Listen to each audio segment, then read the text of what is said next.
वैश्विक नजरिए से भारत का दर्जा तेजी से बढ़ रहा है। भारत की अर्थव्यवस्था दुनिया की सबसे तेज गति से बढ़ने वाली अर्थव्यवस्था में शामिल हो चुकी है। हर देश भारत से अपनी साझेदारी को और मजबूत करना चाहता है।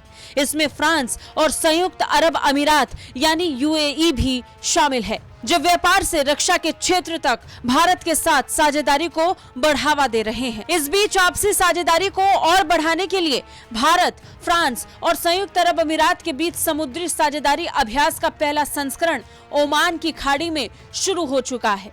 अभ्यास में भारतीय जहाज आईएनएस तरकश और फ्रांसीसी जहाज सरकोफ, दोनों देशों के हेलीकॉप्टर्स, फ्रेंच रफाल विमान और संयुक्त अरब अमीरात के समुद्री गश्ती विमान भाग ले रहे हैं। अभ्यास में नौसेना के संचालन का एक विस्तृत स्पेक्ट्रम देखा जाएगा, जिसमें भूतल युद्ध, सतह से लक्ष्यों पर मिसाइल, सामरिक गोलीबारी अभ्यास, हेलीकॉप्टर क्रॉस डेक लैंडिंग संचालन, उन्नत वायु रक्षा अभ्यास और बोर्डिंग संचालन शामिल है। अभ्यास में एक दूसरे की क्षमताओं और गुणों का भी आदान प्रदान होगा। इसके लिए कर्मियों का क्रॉस एम्बार्कमेंट भी शामिल होगा।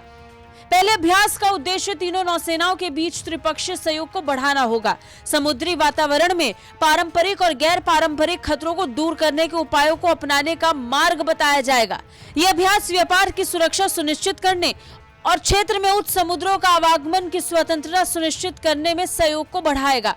बता दें, कूटनीति के नए तरीकों के तहत भारत दुनिया की बड़ी ताकतों के साथ द्विपक्षीय साझेदारी को तो मजबूत कर ही रहा है, इसके साथ ही छोटे छोटे समूह में सामूहिक भागीदारी को भी तरजीह दे रहा है। इसी कड़ी में अंतर्राष्ट्रीय पटल पर एक मजबूत त्रिपक्षीय मंच को बनाया गया था। इसमें भारत के साथ फ्रांस, संयुक्त अरब अमीरात यानी यूएई भी शामिल है। त्रिपक्षीय ढांचे के तहत ये तीनों ही देश आपसी साझेदारी को नया आयाम देने पर राजी हुए थे। इससे पहले इसी साल भारत, फ्रांस और यूएई के बीच गठजोड़ को ट्राइलेटरल कोऑपरेशन इनिशिएटिव का नाम दिया गया। तीनों देशों ने रक्षा, परमाणु ऊर्जा, प्रौद्योगिकी के क्षेत्रों में सहयोग को लेकर महत्वाकांक्षी रोडमैप पेश किया था। विदेश मंत्री डॉक्टर जयशंकर, फ्रांस के विदेश मंत्री कैथरीन कोलोना और यूएई के विदेश मंत्री शेख अब्दुल्ला बिन जायद अल नहयान के बीच 4 फरवरी को फोन पर बातचीत हुई। इस दौरान तीनों देश सहयोग के क्षेत्रों की पहचान करते हुए त्रिपक्षीय सहयोग के ढांचे को मजबूत करने पर सहमत हुए थे। तीनों देशों के विदेश मंत्रियों की बातचीत के बाद साझा बयान भी सामने आया था। इसमें माना गया कि रक्षा वो आयाम है जिसमें तीनों देशों का सहयोग बढ़ाना चाहिए। इसके लिए तीनों देशों के रक्षा बलों के बीच सहयोग और प्रशिक्षण के लिए रास्ते तलाशे जाएंगे।